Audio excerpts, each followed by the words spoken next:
Membangun keseimbangan sektor ekonomi Bali mendesak untuk dilaksanakan. Menyeimbangkan struktur dan fundamental perekonomian Bali dengan membangun sektor ekonomi lain selain pariwisata harus dilakukan.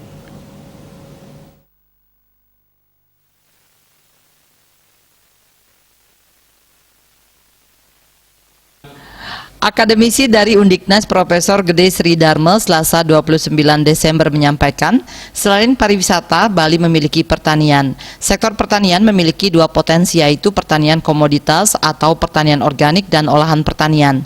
Potensi lainnya adalah industri kreatif. Direktur Pasca Sarjana Undiknas ini menambahkan, keempat struktur ekonomi itu harus diseimbangkan untuk menyiasati ekonomi pancaroba ini. Jika pariwisata lesu, masih ada 3 sektor lain yang bisa diandalkan. Kalau itu bisa diseimbangkan dan tahun 2021 menjadi tonggak pembangunan ekonomi oleh Pemprov Bali, maka ekonomi Bali akan stabil. Dengan membangun fundamental ekonomi dari sekarang, ketika pariwisata terganggu, ekonomi Bali masih bisa tumbuh. Ekonomi Bali 2020 boleh dikatakan hancur. 3 triwulan berturut-turut pertumbuhan ekonomi Bali negatif. Dikatakan wacana membangun sektor ekonomi lain selain pariwisata sudah lama digaungkan. Namun realisasinya hingga saat ini hampir tidak ada. Terbukti dari terpuruknya ekonomi Bali saat ini karena mengandalkan pariwisata.